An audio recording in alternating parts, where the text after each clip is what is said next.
allow me to greet and welcome you to our 5th annual conference on the future of journalism education in Southern Africa. This year, the theme explores ways to empower African AI while enhancing journalism excellence in the digital era. In our program today, we'll be looking at, we'll be looking forward to engaging with both local and international media experts on topics which aim to educate and empower media professionals and journalists in various newsrooms.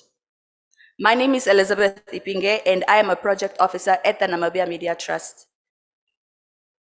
Before we move into our first item, I would like to humbly request that we all work together to ensure that our conference runs smoothly and that we enable all of our speakers a fair chance to finish with their contributions and their presentations so that we're all able to reach our maximum benefits from today's proceedings. I would now like to call upon to the stage to welcome you properly, Ms. Zoe Titus, who is the director at the Namibian Media Trust, together with Peter Deselars, who is the DW Academy Program Coordinator in Namibia and Southern Africa, to formally welcome us. Thank you so much.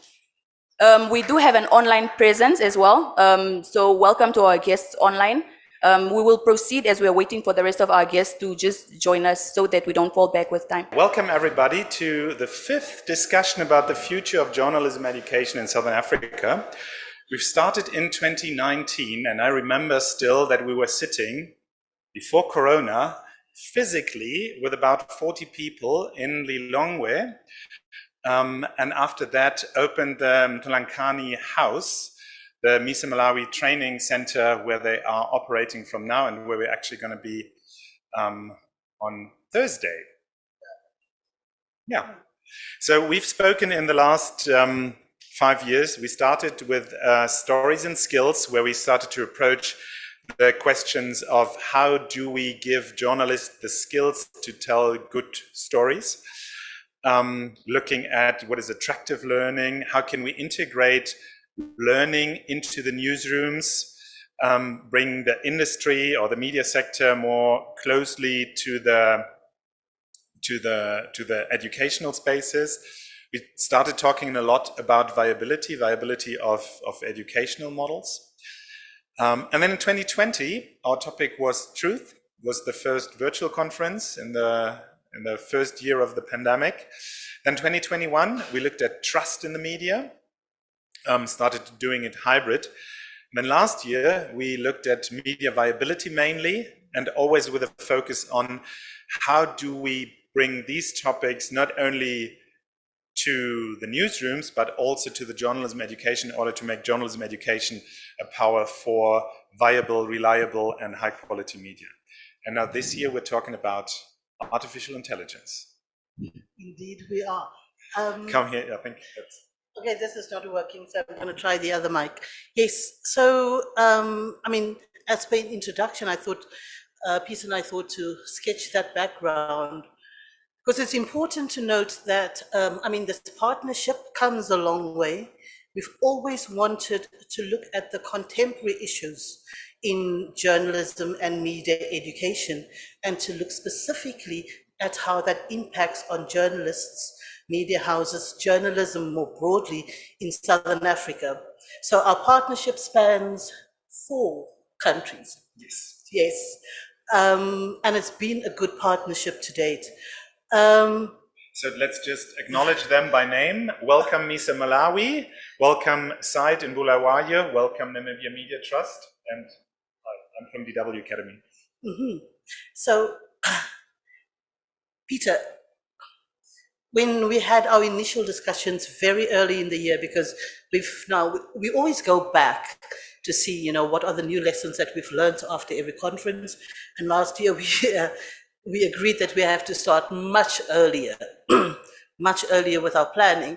So around February, March, we had our first meeting and we thought, brainwave, we have to talk about artificial intelligence.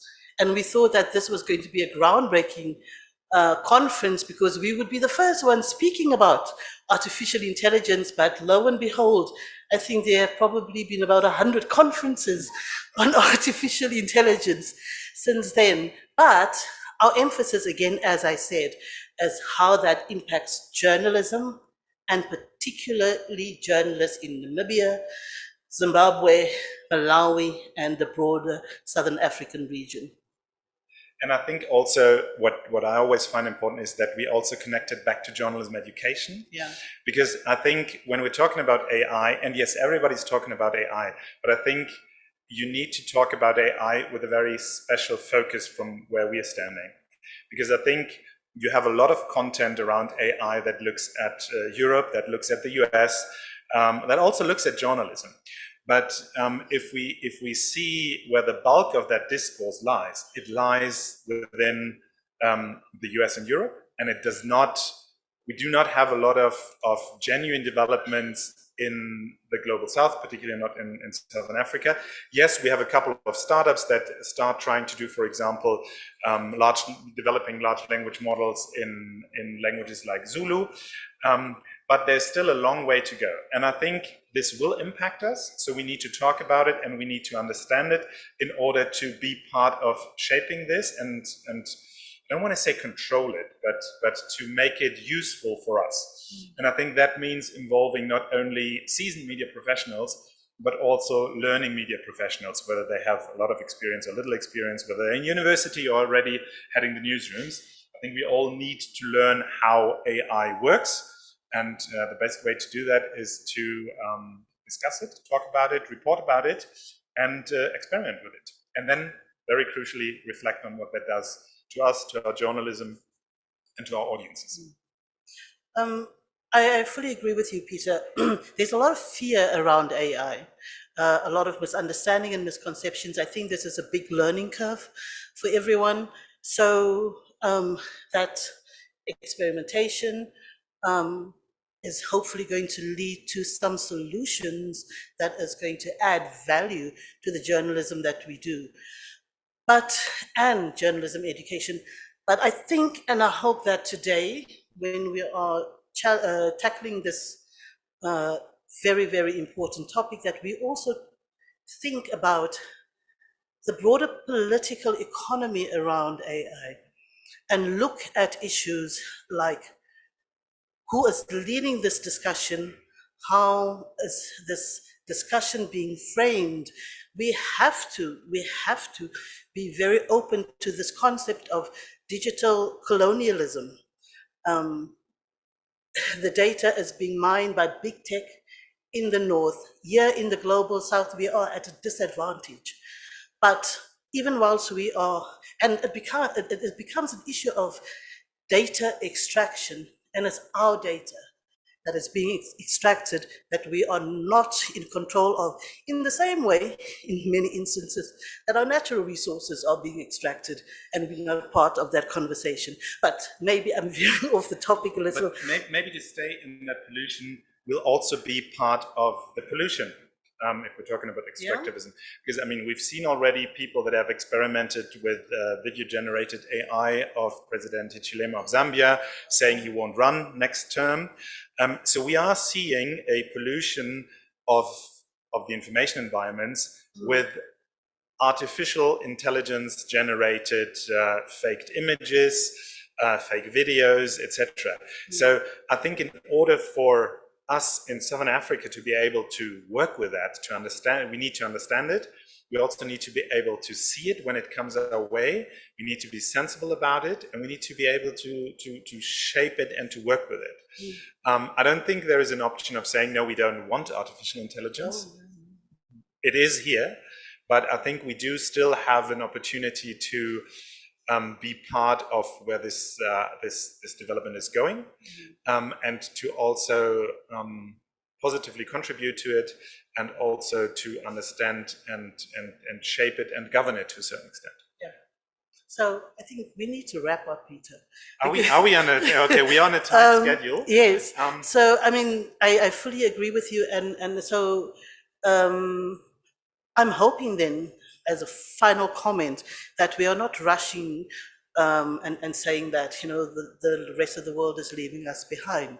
And then that when we do engage with AI, it's really about, you know, looking at developing solutions for our context. And I hope that we'll set the scene for our discussions later today. So, but I'm not letting you go without the question that's key in an introduction. What's your highlight in the next, or what are your highlights in the next 3 days? oh, there are so many.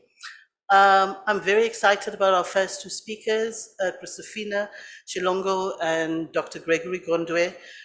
They are looking at AI from different perspectives. And we are so pleased that Dr. Gondwe has joined us because it's 3 o'clock in the morning where he is right now. And then later in the day, we will also be hearing from local Namibian journalists, senior media managers, who will be sharing personal experiences about how they are using AI or not.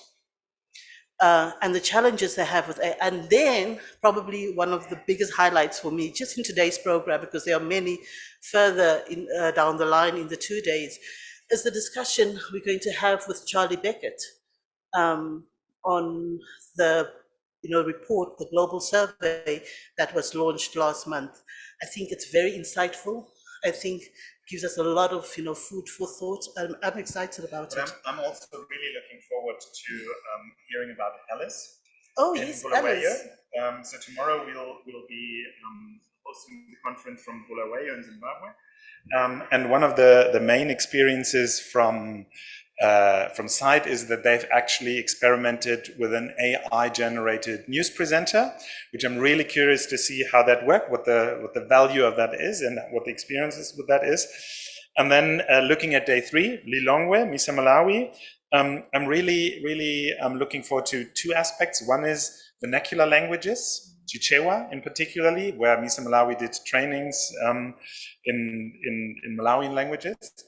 And also the viability question, because I think we always need to look at it's the foundation. How can we viably run our newsrooms? How can we operate our journalism in a viable manner? And how can we learn from it? So for me, it's always the question between the quality of the journalism, how do we learn around it, the journalism education part, and also how do we sustain it, and how do these 3 aspects play together? So I'm really looking forward to a lot of very insightful and interesting conversations. And we are very happy that you are with us today, and hopefully over the next 2 days as well, because it is an exciting program, and we hope you'll stay the course. Thanks very much. Thank you.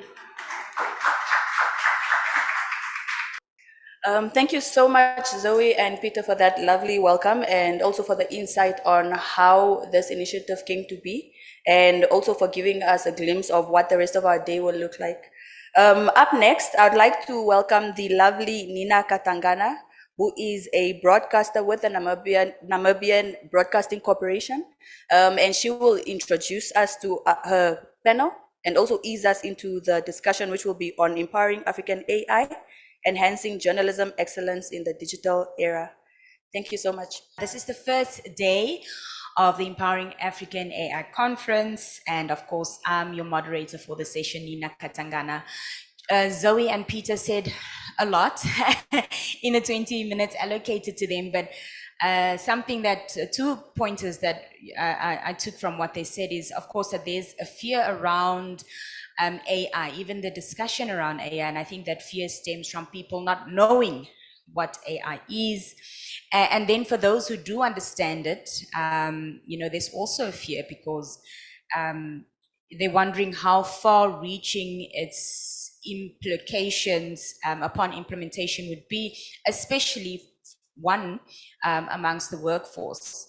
And then also, Zoe mentioned that AI should be beneficial to Namibia, to countries such as ours, especially for development solutions within our context. And I think that's an important question. What is the Namibian context? Because once we understand that, we'll be able to implement AI successfully in relation to Namibian people, their challenges, their problems, etc., in a way that works for us.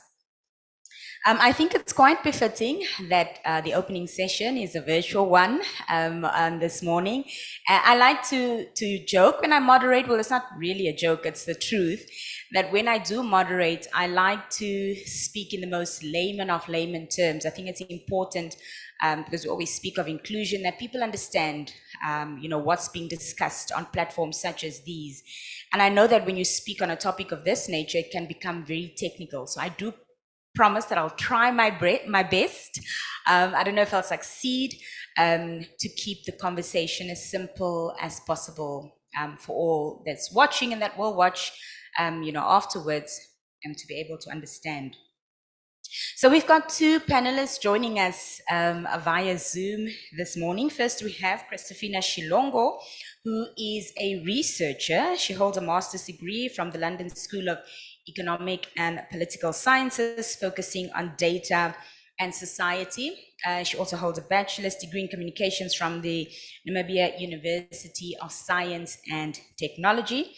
Kristophina is curious about drawing lessons from collective participatory governance frameworks in various sectors to apply to the development and deployment of artificial intelligence technologies.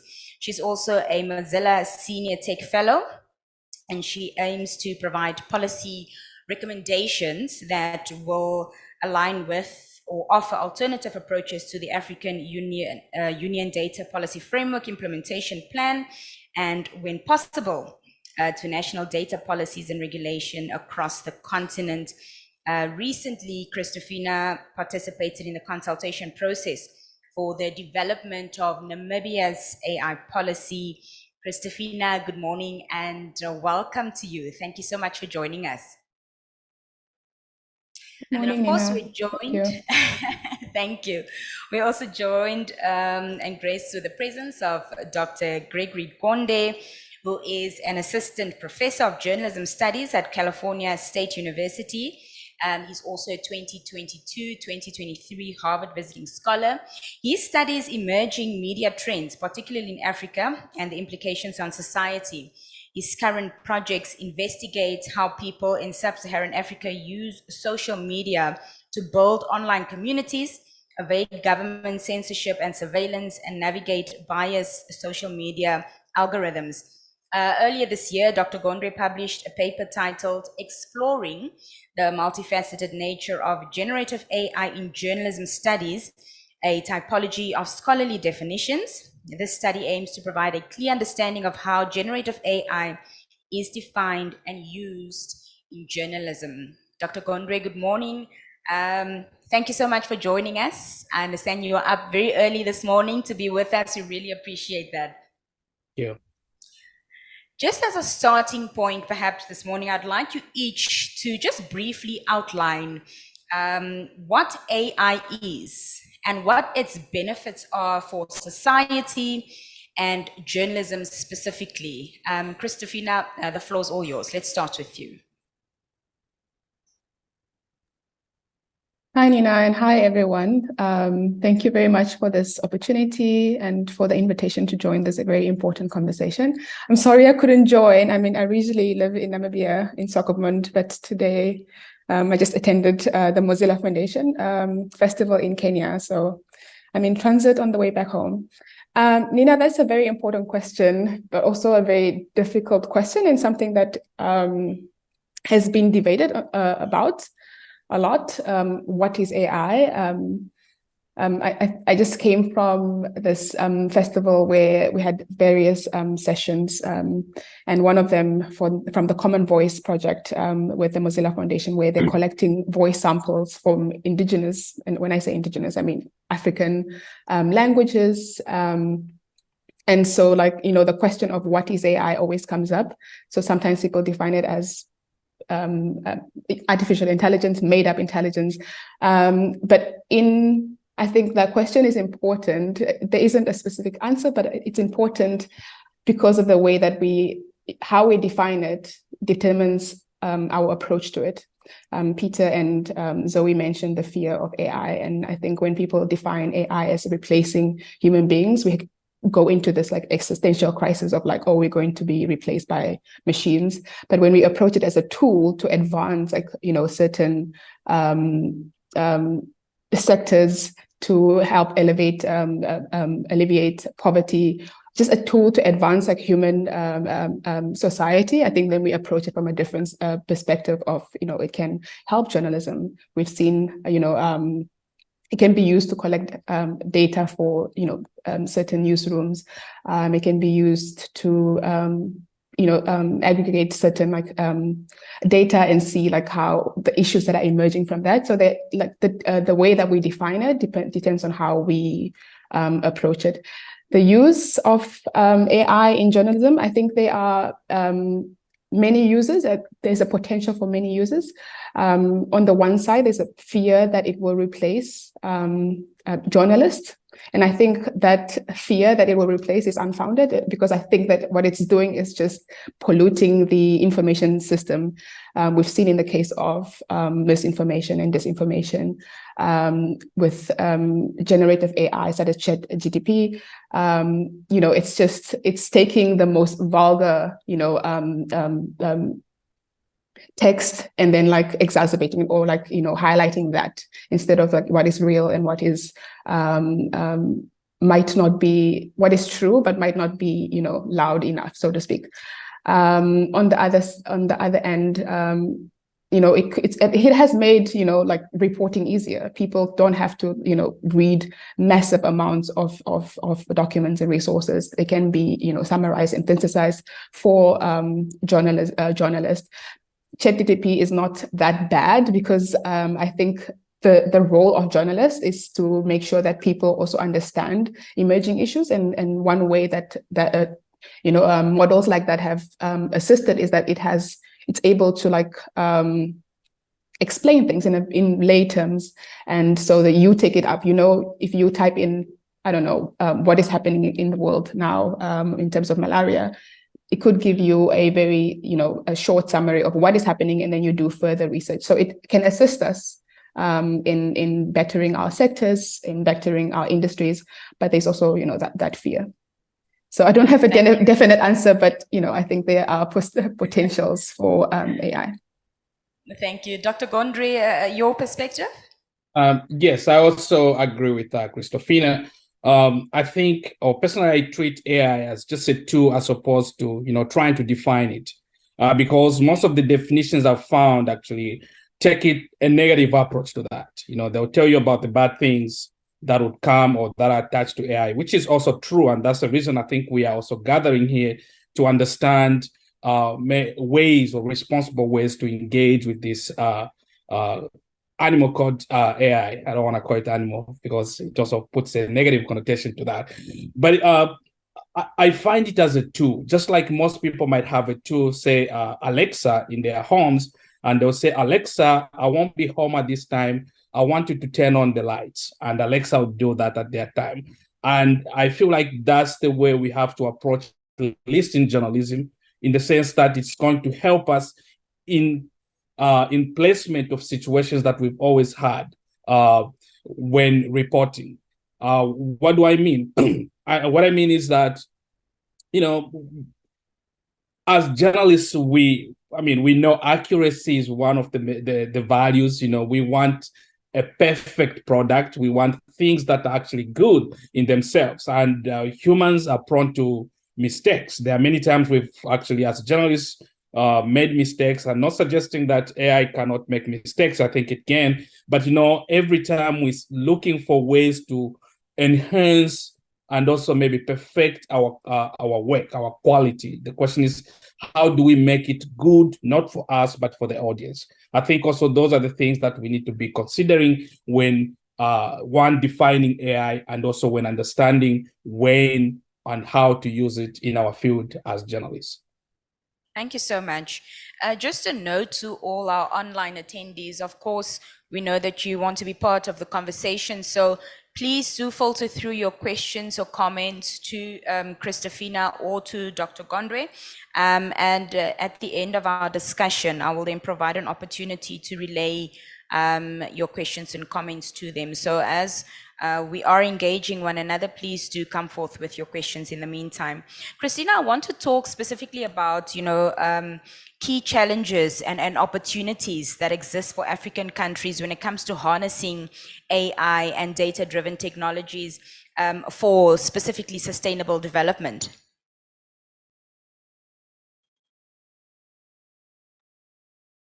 Thank you, Nina.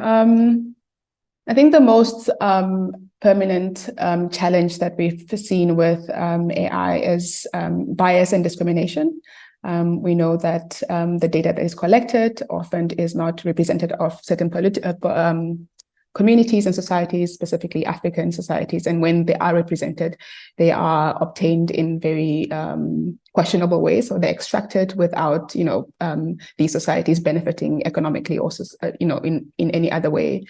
And one of the challenges that informs my work as well is the challenge of agency, that is agency, but also accountability of harm caused by artificial intelligence.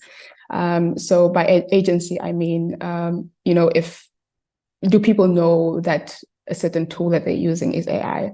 What say do we have in this, artificial intelligence technology that is adapted?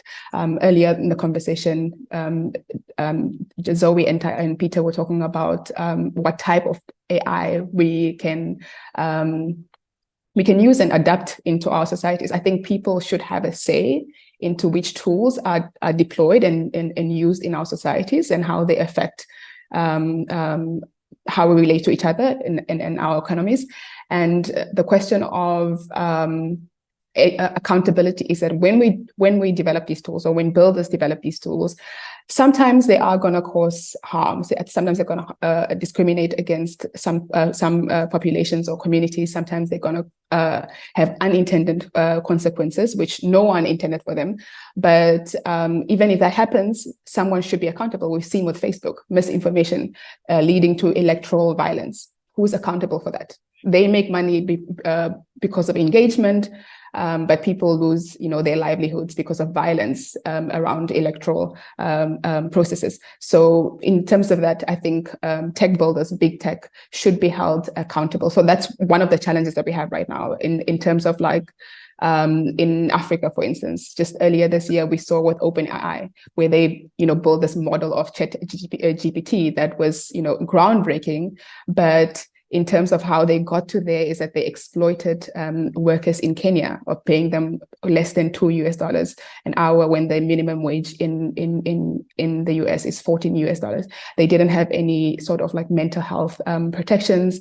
When in the US, they are required to have those kinds, to have either individual counseling, but also group counseling, because the kind of data that they were looking at or annotating was very gruesome and caused mental health challenges to these workers. So those challenges of extractivism, lack of accountability, but also looking broadly at the social implications of AI in terms of agency and who benefits. The opportunities are endless. I think we always speak about the opportunities. I think there's an opportunity for us here to collaborate and also participate in this. With data, we don't have to be physically somewhere. With technology, we don't have to be physically somewhere, and we know in a sense, we know that, okay, this demographic is not represented, or this area is not represented. And I think there is an ease of how to, make sure that people, these certain groups can participate as well and be represented. But there's also an opportunity, I think, to reimagine that the way that, historically we have done things, where, as Africans, we had to, go somewhere or have tremendous or huge amounts of resources, because if you store data, you don't have to store it in Africa. It can be stored somewhere else. But if those kind of relationships need to be fair, they need to represent everyone's interests. So if we have a data center in Ireland, we have energy source problems in Africa. So I don't think it is sustainable to have a data center in Africa where the energy we don't have enough energy. But it can be an island where it's cooler and they might use less energy. And so like there's opportunities to collaborate where infrastructure is not, where some people lack infrastructure. And yeah, I think for me, the greatest opportunity is really literally like collaborations where everyone can benefit. I'm curious to know, Kristophina, where Namibia falls on the spectrum when it comes to these opportunities and, of course, the challenges. I'm asking because, of course, you've been privy to, conversations concerning consultation on the country's AI policy. Yeah, I did a study last year with colleagues from Research ICT Africa on the landscape of AI in Southern Africa. And what we did was just looked at the policies that are available in each country. We looked at 9 countries. Namibia was one of them. Right now, where we are is that we have all the key policies. So we have a bill. So the Data Protection Bill, we have the Access to Information Act, we have the Cybersecurity Bill. So we have the key policies that will, that are key to AI in general, or governance of AI. But of course, we're still deliberating on a national AI policy.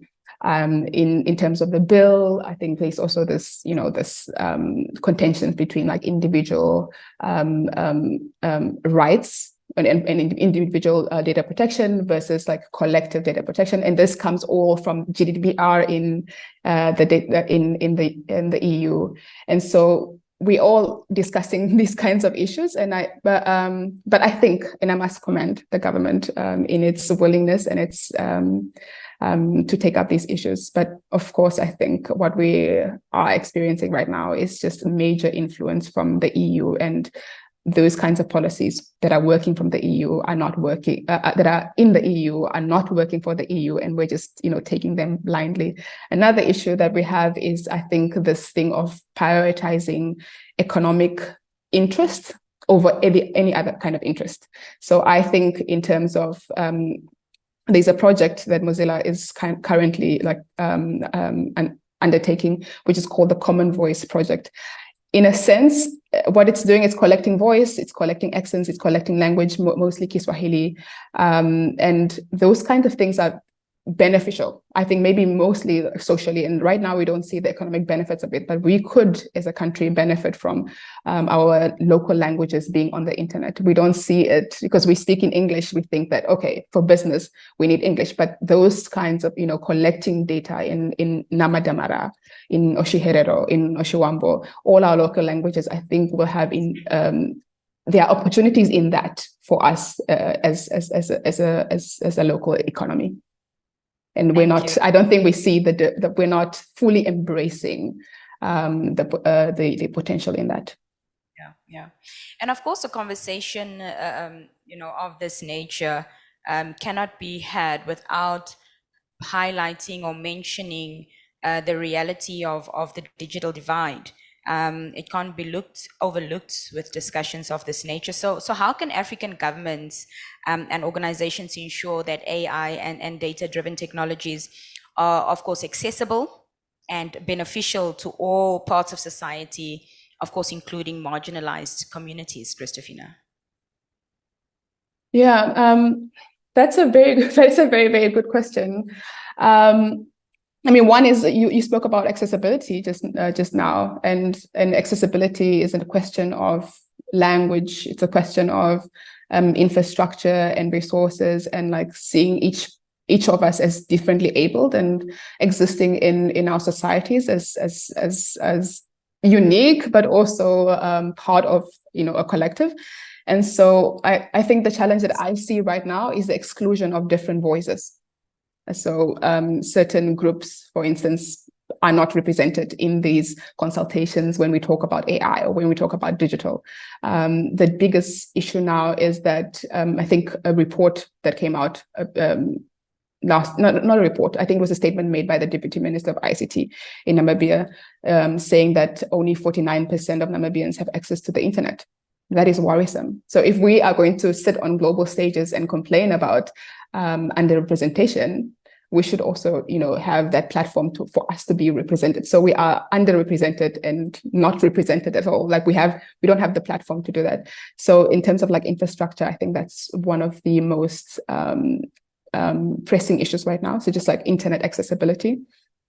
Okay, I forgot what else I wanted to say, but I think that, the digital divide in terms of its accessibility, participation, we're looking at who speaks into these or who feeds into these processes. I am currently doing research looking at the conservation sector and how they have set up a participatory framework. And that's because I would like to see that if there are certain groups that are organizing themselves around a certain issue, gender violence or like misinformation within, in journalism, or like some sort of like not having access to information, I think they should be supported to be able to like bring their issues to the government or to a regulator or to a commissioner and be heard. And then certain people take accountability or take action in that sense. So we should be people, groups, civil society, organized groups in every sense should be able to be supported, and they should be able to be heard. And I think that comes from a state level, and we should have like regulatory approaches to that. Dr. Gondwe, what is your observations been, and perhaps through some of your research, how's it shown how the lack of technological infrastructure can hinder not only the work of journalists, but of course also the reach. And we know that it's a reality that some African countries are lagging behind technologically. Thank you. So the first thing that I want to say is probably a critique to Kristophina. Sorry, and not just to you, but to most people. I think most of us, kind of quickly embrace the Western perspective on some kind of problems that we feel we are facing. One example is misinformation, which I agree was a problem to us, but it wasn't as big of a problem as it was in the West. And of course, we've been dealing with misinformation for many years, but when Trump came in and everyone became a buzzword, and I think those are the problems we have. Do we have problems of AI and technology? Yes. I see a lot of people say maybe they'll come here and present the research and say, oh, only 1% have internet in Africa, or only this percent use smartphones, but we never question what a smartphone is and what do we mean by internet. I think in that sense, we kind of ignore certain kind of infrastructure that we use to, in our own environments, because AI or whatever technology that comes in, I think is designed to help us in many different ways. Look, for example, the question of mobile money, mobile banking, I think this is a big thing. It's a big thing. It's helping. It has actually collapsed certain banks, which I know, and I think it's a threat to many banks. And yet we don't see that being, talked about outside. It's only within Africa. And I think that should be appreciated as one way of actually utilizing technology in different forms. We don't need the sophisticated technology, maybe facial recognition and that kind of stuff. I mean, we need it, but I think we have to find, or we need to use what we can at that particular time and appreciate that. I think that's the first thing. So we have to avoid the aspect of trying to adopt a Western agenda, research agenda, and make it ours. I think the first thing is to look at our own people, see what they need and how they're using technology. And I believe there are different ways that are unique that are being employed within our communities. So that comes to, the contribution that we actually put towards our databases. The first thing is, who has that responsibility? Who is supposed to update the database? Do we have to wait for somebody in Silicon Valley to come and do that? Probably not. I think it's the responsibility of journalists that are working in communities that need to update us. But we don't see a lot of stories happening in communities. One example I'll give is Copperbelt in Zambia, which probably most of you know. There's a language that has developed, but you never see that. Probably to never appear in in most of the database. Why? Because it's new, and two, because journalists and most intellectuals do not recognize it as a form of communication. We still wait, or we still appreciate people that communicate in English. So I think the first step is to appreciate our own levels and how people are engaging with different forms of technology, how they are transforming that technology into their own environments, and how that transformation is helping or improve their lives within their own context. And I think that's what we have to amplify in order for us to appreciate all these levels, or also to be part of what we are calling, inclusive generative AI. On that note, Dr. Gondwe, what have you unveiled in terms of how artificial intelligence is currently being utilized in journalism within the African context? And what are the notable success stories, with particular interested in learning the impactful implementation that speaks to practical applications of AI in journalism? So I'll start by last year. Actually, I started working on a project on AI, and then I was amazed about the level of adoption, with generative AI in Africa. Technically, ChatGPT was introduced in November last year, somewhere September, November. And by December, we had people in Africa that were using, and not just people, but journalists were using that. And the common narrative, the common fears were that, ChatGPT would bring misinformation, plagiarism, and stereotypes. So I decided to do a study on that, and my findings were kind of proved to that, but also, debunk some of the things that we thought ChatGPT might be doing. First, one thing I would talk about is biases. We were able to find biases. Stereotypes, we were able to find stereotypes. Biases, for example, I interviewed a journalist from Uganda who wanted to write a story about against homosexuality in favor of President Museveni, and ChatGPT rejected to do that. They said, no, we can't do that. Then I had also people, for example, that wrote stories about maybe an African leader, and ChatGPT would write a good African story about this leader, but then it would have an anecdote at the end saying, African leaders have been accused of corruption and all kind of stuff. So basically, they thought that was bias. So I don't need this information. Why are you giving me this information?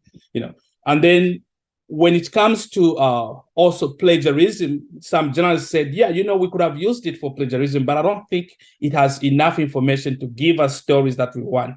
And most of such journalists were those reporting on grassroots. For example, these freelance journalists that go into the communities, report stories, and maybe sell them out to the government media. They said, actually, one gave an example of trying to write a story about President Hakainde Hichilema of Zambia abolishing death penalty. And it only parroted, ChatGPT only parroted what was on Wikipedia. And they said, this is not enough. I wanted something substantial, but it can't give me enough information. And the reason is because there wasn't enough data within that context. So yes, there are elements of, negative elements that we can find or that emerge within the use of ChatGPT, but then also there are advantages in the sense that, we can leverage the weaknesses of ChatGPT to our own advantage, to find ways in which we can bring in our own local data, local stories, and be part of that global context that we are dreaming about.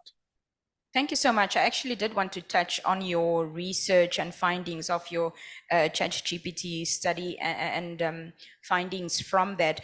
And you mentioned, of course, that it was found that there are biases. So I want to know what efforts are being made then to ensure that these AI algorithms used in journalism then is unbiased and does not perpetuate these existing biases and stereotypes. Mm-hmm. Sorry, I missed the question. No problem.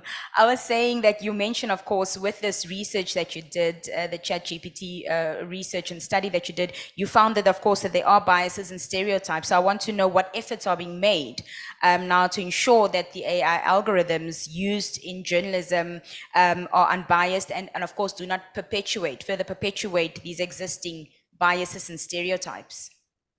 Yeah, I mean, I've talked to some of the designers and those that work on that. They claim they make efforts in trying to be as objective as possible. But, the reality is they can't give us the best. It's us to give them the best. We can tell them this is what we want to reflect on that, because most of them probably don't know what it means to be objective in that sense. And also because these companies are owned by corporations. When we talk about journalism objectivity, we're looking at, being able to report for the community and what the community wants, as opposed to what I think somebody wants. So corporations sometimes have vested interests. I think Kristophina has pointed to a number of these things, but then these vested interests sometimes do not mirror what the local communities want. So the question is, can ChatGPT be used to reflect what the local communities want and what benefits those local communities? There's an attempt to that, but again, it's a thing about us as opposed to who should do that for us. And it starts, from grassroots, where we become active participants in defining the agenda as opposed to responding to just the agenda that has been created for us. Your ChatGPT study was quite interesting. You included 5 sub-Saharan African countries in that study, or journalists from 5 sub-Saharan African countries. I want you to just briefly tell the audience today what else you uncovered with that study, Doctor. Yes. So in a minute, sorry, it seems that my phone is or my computer is dying. I'll just connect it and then walk back in. While we're waiting for Dr. Gondwe, Kristophina, perhaps we can talk just quickly about the role that international collaborations and partnerships can play in supporting the adaptation of AI and data-driven technologies in Africa, of course, while respecting these local contexts and needs that we've already touched on.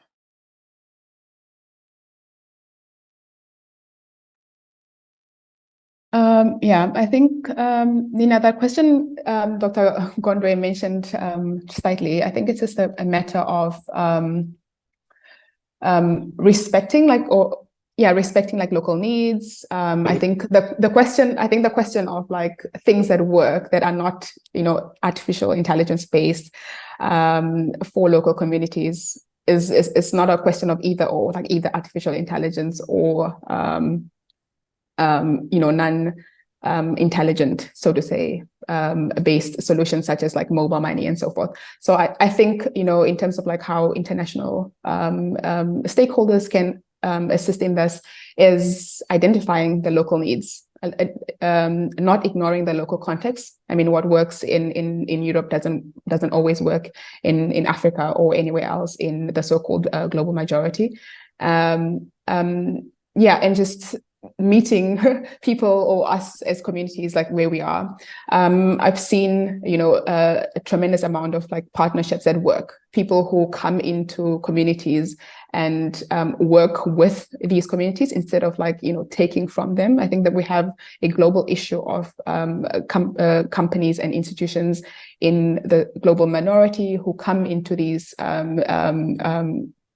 communities and they extract and then they create value for themselves. So they create something valuable, but it's not something that is valuable for these institutions or these communities where they get this data from. We mentioned issues of data colonialism. That is something that is very real.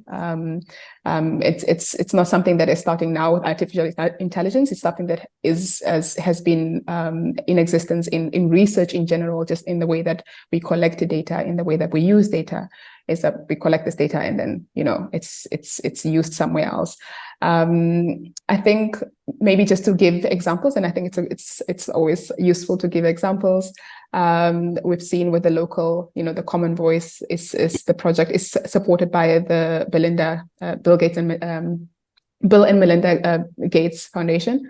Also funded by Mozilla. We've seen that there's an emerging startup in South Africa called Lalapa AI, and they are also, collecting data sets in local South African languages and creating AI for AI, and those are supported by international organizations. In terms of policy, and this is a very important point, I think we've seen a policy hegemony in terms of like our approaches to policy. GDPR was created or developed in the EU, and we've seen it influence policy across the globe, and it doesn't work. It doesn't even work for Europe, but we are seeing that people, one, are pushing this narrative that it works, and pushing it onto countries in the global south. And I think that's also one thing that we should look, the way that we approach policy-wise these issues affects how we deploy them and how they are governed and how they affect people in these in different jurisdictions. So yeah. Thank you, Kristophina. Dr. Gondwe, you're back. I'm back. Yeah. So just to give a recap, the study I did looked at how journalists, in sub-Saharan Africa, I know that's broad. I just interviewed a few, engaging with generative AI, ChatGPT, or the chatbots, and in recruiting them, I actually asked whether they use generative AI, and most of them said they didn't, because they had a defined, aspect of what AI is about. But then, when I defined a couple of things, most of them said, yes, they use generative AI. And then I interviewed those people that were confident that they actually use generative AI. Among the things that I was looking at was, their perception on online databases, whether there's a representative database there and whether they're doing something in actually improving that. So the first one was actually many of them reviewed contrasting views about the nature of their online databases. Some pointed to social media, say, oh yeah, there's a lot of trash on social media. And then others said there's nothing completely. Our governments do not have databases where we can go and collect information and write some things about it. And then there were also many that actually said they didn't like information on social media because those were just gossips. They wanted something that is concrete, something that is well formed as opposed to, common language, which I think I also have, I kind of challenge in the sense that, it's sometimes the common language that matters as opposed to just a few elite that are saying something that looks constructive. And then with internet connectivity, that's also true. We still struggle with infrastructure. But then I had people, I never had a journalist that said they had problems with internet, except in times when maybe they are working for a media and maybe they shot a video and they want to send it direct to their media outlets. So that's where they found challenges, as opposed to completely not having internet. And I also, as a pre-study, I have my family in Malawi in the rural, and they have Wi-Fi. Some cannot speak English, cannot type, and yet they send messages by just voice recording and sending that. So I think those are things that I was saying we don't really highlight as important when it comes to communication or disseminating information or collecting information by itself. So yes, and then also I found out that we have 0 rating services. They are not the best, and they have been criticized in different places. But I think there's a chance of taking advantage of those services when it comes to reporting. We're looking at it in a different perspective, but when it comes to reporting, I think 0 rating services can be used in our journalism practice. And then inaccuracies of ChatGPT. Of course, they were there, there was awareness, but then also most of them noticed that it was doing what they really wanted. It can be used as something, for grammar correction as opposed to reporting. So in that conclusion, I came to the conclusion that probably it's yes, it can be used for plagiarism as most people think, but for the most part, it's hard for it to actually be used for plagiarism. When you actually actively reporting as a journalist, as opposed to just collecting information from outside and throwing it out into ChatGPT for spinning. So yes, stereotypes, I mentioned about stereotypes. They are there where Africa is always portrayed as a bad place. ChatGPT is trying in the sense that it wants to talk about the positive parts of Africa, but there's always an anecdote. Africa has always suffered from, poverty and that kind of stuff. leaders have been corrupt and the kind of stuff. So somebody was saying, one of the journalists said, I didn't ask for that information. Why is it giving me that information? And again, with biases, I gave an example of this journalist who wanted to write in favor of Museveni, and ChatGPT said, sorry, I can't help you with that because that goes against human rights. So, and that's just one example. I think there are many things, especially in our cultural context, that might be considered, violations of human rights. So those are some of the findings that I came across in my interviews with 17 journalists in 5 different African countries. Thank you so much. In relation to what you said with the article on Museveni and what the response was with that, and you said just now that the story couldn't, or journalists couldn't be helped or facilitated because it went against human rights. I want to ask, freedom of speech, of course, is another human right. So how do the two then sort of come into conflict with one another when you get a response such as that? But you have an obligation as a journalist to speak, to tell your side of the story. And you also, of course, when you do that, you don't speak just for yourself, you speak on behalf of a group of people who might share the same sentiments. Please explain that, Doctor. Yeah, I wish there was an easy answer to that, but I think that's the biggest challenge we have with generative AI. One, because it's being, controlled by corporations, owned by the corporations. There's a positive side to that because, somebody can come up and say, hey, please, ChatGPT, show me how to make a bomb, and then it will do that if, let's say, it goes into the hands of the hackers. So with the corporations, I think we see them regulating things that they believe is, against what they consider human rights. But I think that's where we have to walk in and say some of the things are not infringements to human rights. You remember not long ago, breasts, open breasts were considered as, pornography online until people stood up and said, no, this is our culture. This is what we believe in. And I think it's the same with most of these things. There are some things that these people that actually create this information might not know or might be against it. So the question is, how do we engage or how do we participate in showing what our community believes in? And this is not just about, homosexuality. It's about many, many other things that define and reflect our societies. You also mentioned with this generative AI that journalists also said that it's useful, for example, for grammar checking, but not for reporting. So on that note, what potential implications are there then with AI in journalism for job roles and, of course, future workforce in the industry? I think the challenge is there. There are many things that generative AI or just AI can do that might not have been needed or might not have been done in the past, or were done by human beings. And, editors and all kind of stuff are great and well respected. But I think what we're seeing now is that generative AI can sometimes do that. But of course, mistakes are there. We cannot rely on it. That's why we're still human. We need human intervention in that sense. And as we said, there are many of us, for those that work in the media, you're not always present for a story.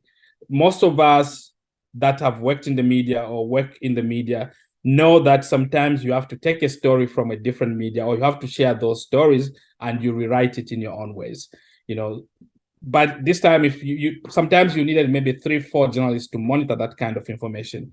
This time you probably just need one, or you just need a machine to do that. So I think that's a threat to journalism. But as also, I think Kristophina pointed to, we have to take a positive approach to this. The question is, how can we take advantage of it and make our journalism the best of it so that it can not only help us or help people out there, but also people within our communities? Kristophina, thank you, Dr. Gondwe. Talk to us about perhaps some, successful case studies or best practices from African countries that have demonstrated effective and sustainable adoption of AI and data-driven technologies.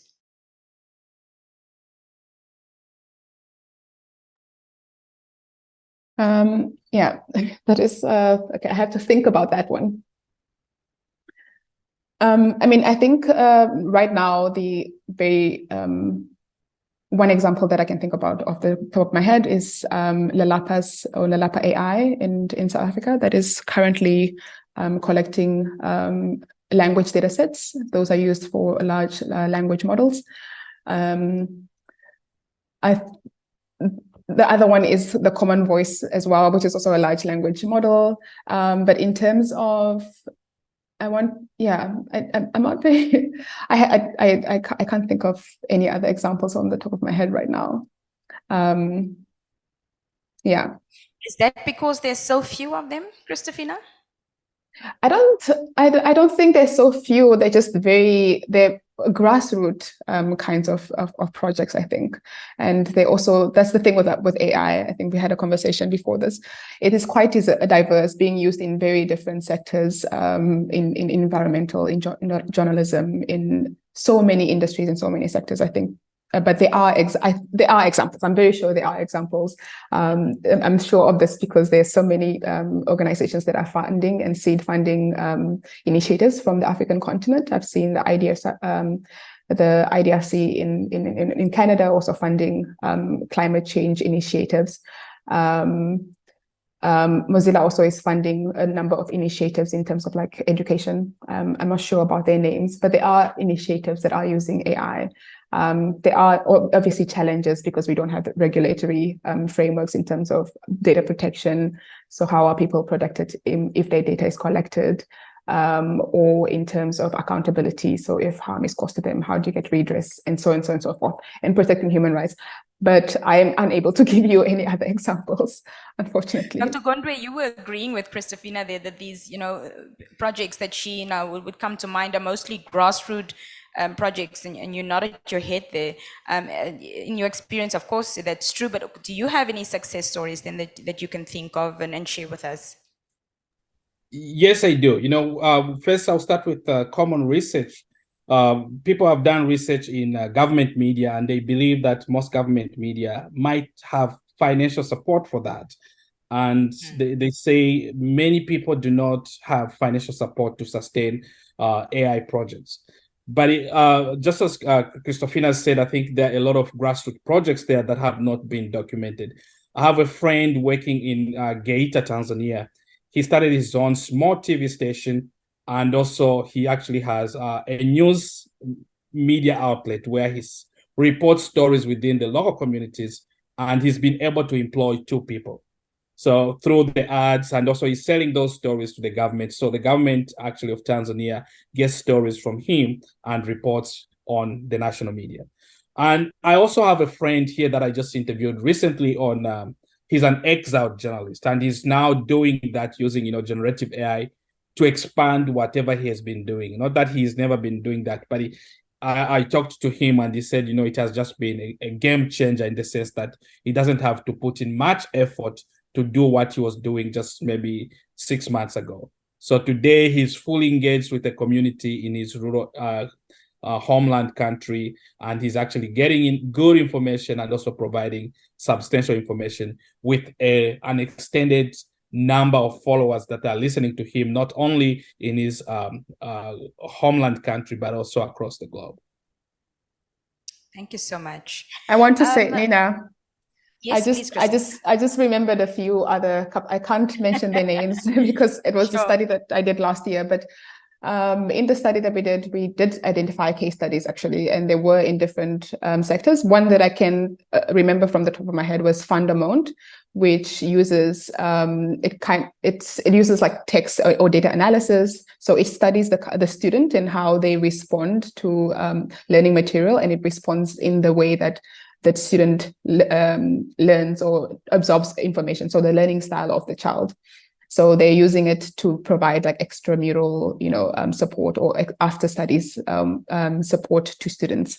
That's one of them. It's also in South Africa. There's another one. I think it was called Blue Whales in Mozambique. That was it's in the conservation sector. It's marine based, and they were using some sort of technology to Yeah, sort of I think it was an animal, I can't remember, but they're using it in conservation. There's also another one which raised brows in Mozambique as well, responding to the displacement of people. So it was a natural disaster response, and it would use aerial images to spot which houses were damaged and which areas needed an immediate response. One of the issues I think with that was the error rate was so high, and that's one of the things why we need regulation. Like if you have a certain automated program that says that you should respond in so-and-so to a natural disaster, and those things are very urgent, you can't have an error rate that is so high. It has to be low. And also, like in terms of like, even if you have an instrument like that, and I know you said success and I'm mentioning all these things that are wrong with this thing, but you should have, as in addition to having a lower error rate, I think you should have like a human behind these making and qualifying these decisions. And that's also where the question of like, will human beings be replaced by technology and AI? I think we will always need human beings to make the ultimate decision, because I think if it's life and death, humans have the better intelligence to understand the context, in terms of like social, economic, the urgency. I don't think a machine could ever like pick up on the urgency of such problems. So those are just a couple of use cases that we came across. Thank you, Kristophina. I just want to ask Elizabeth, in terms of time, am I still good? 10 more minutes. All right. Just very briefly from each of you, Dr. Gondwe and Kristophina. Dr. Gondwe, perhaps you can start talking to us about, the ethical considerations that journalists should and media organizations should take into account when using AI in their work. Yeah, I think the first I think we need to do is to consider what we have actually upheld as ethics in ourselves, in the sense that we don't just go with the wind, but look within our context and say, what is it that actually we see as a value that can help or promote our work as journalists. So I think that's the first ethical consideration when it comes to journalism practice. Then the second thing I think is also, the question of representative data sets. It's upon us to create that kind of data set, as opposed to waiting for somebody to make it, or to bring in the data that we believe is representative. So it starts with being considerate within our communities, being able to actually focus on stories that are content-based is the word. I'm trying to find a word, but just stories that matter to us, as opposed to stories that make names. Character assassination, I think, is not so much of a value, as opposed to looking at stories that are finding heroes within our communities. So those are there are many other points that I could mention, especially in terms of, let's make it points of maybe bringing in the question of personhood, as opposed to individualism. But those are more, they're difficult to make practical in themselves. The question is, what can we start with within our own context and within our own efforts to make responsible AI. Thank you, Dr. Kristophina. Your sentiments? I think mine are mostly, and not detached from Dr. Gondwe's, mine are mostly about creating a trust and maintaining a trust ecosystem in terms of journalism. And I think trust comes from like being transparent. Someone in the chat asked a question about how do journalists, how can they maintain transparency and accountability? And I think in terms of transparency, letting the audience know, or letting your readers or people, or people who read your or consume your news that you are using artificial intelligence in the way that you collect your news, or in how you verify your news, or in whatever capacity that you use artificial intelligence.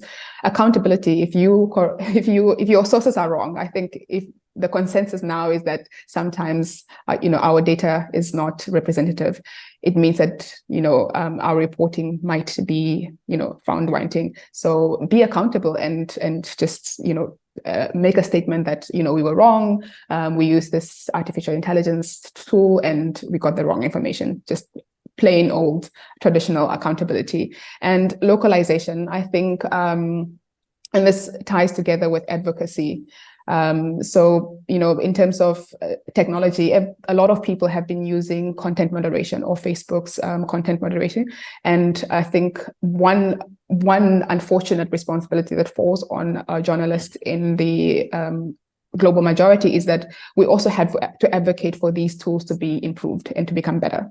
And so pushing for that. Yes, you have Facebook's like content moderation programs, but are they, as good as anywhere else, or do they respond to the local needs that we information needs in our regions? So advocating for better regulation, better policies from the big tech, better regulation as well from our countries and governments, and just overall a better, a good quality information system. And just to add on, sorry. Shilongo. Yes, Doctor, very briefly. Oh yeah, no, I just wanted to point. You talked about accountability, I think also human verification is important, especially when you're using generative AI. Be sure to verify that whatever information is there is what you need, because generative AI will actually not give you the best, especially in our context. Dr. Gregory, Gondwe, Madam Kristophina Shilongo, thank you so much for your time this morning, and thank you for engaging us. It was a pleasure speaking to you. Elizabeth has some questions. Yes.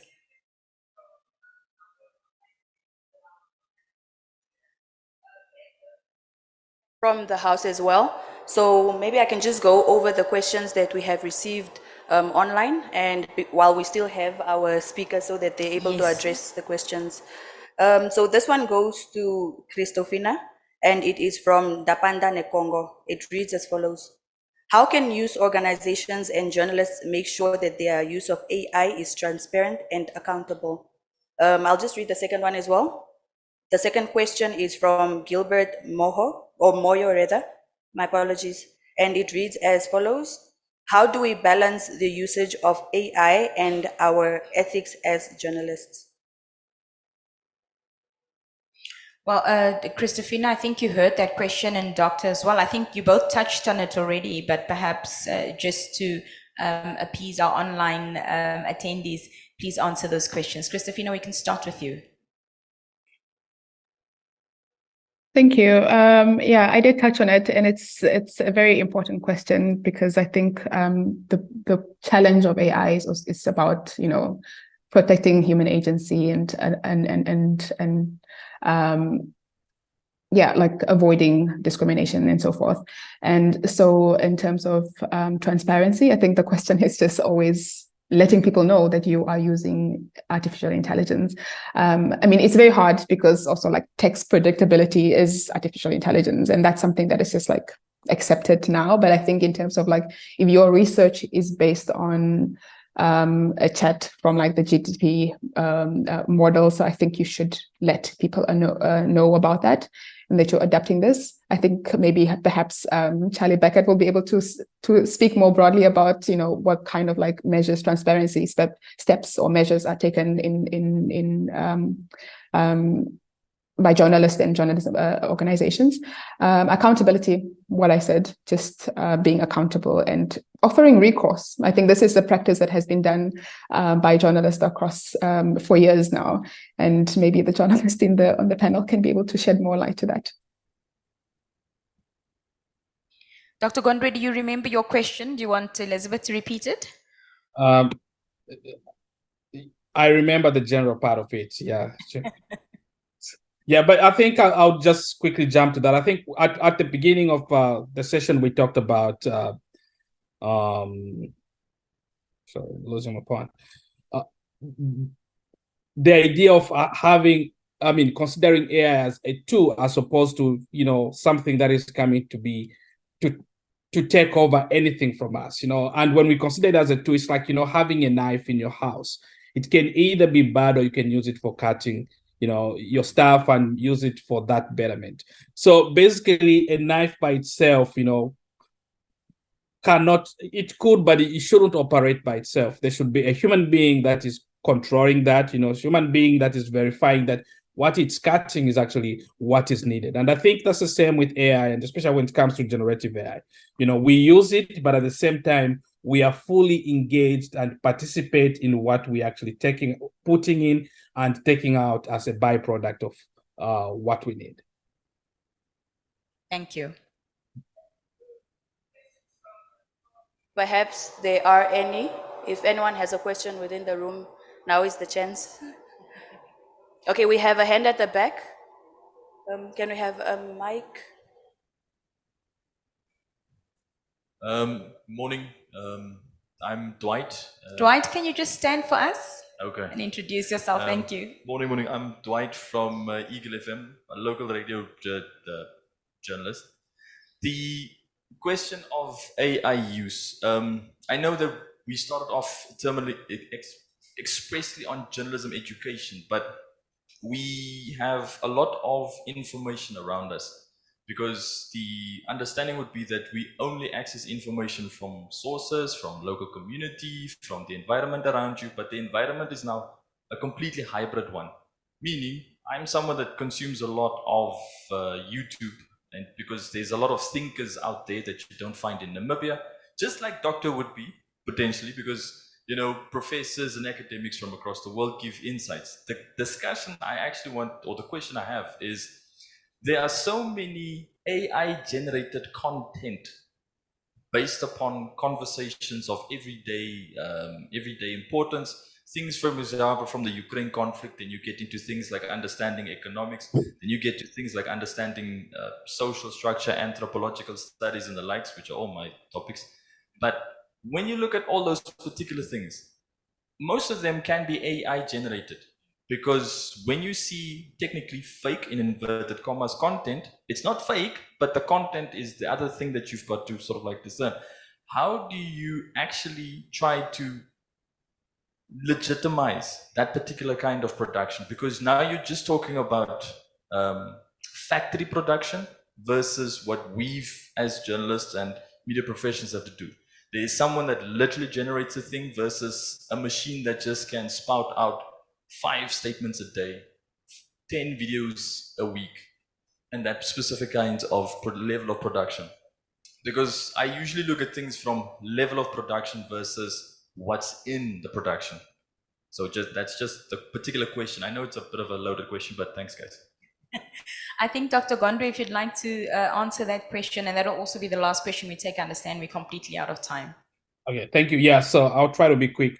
So the first point that one of the things I would say is that unfortunately we create a dichotomy between journalism education and practice. So what we teach in schools, unfortunately, is not what actually happens on grassroots or when we send in the field.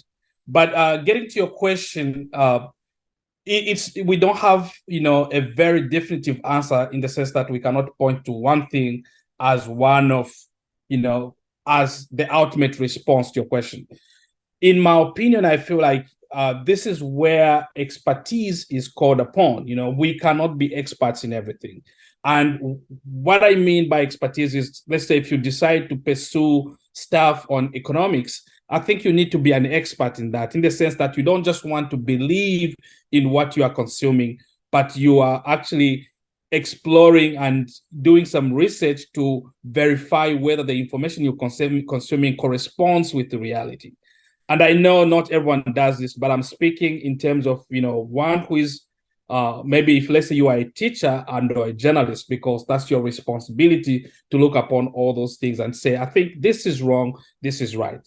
By itself, it's very, very difficult to tell what is wrong and what is right, especially when you do not specialize in any of these things.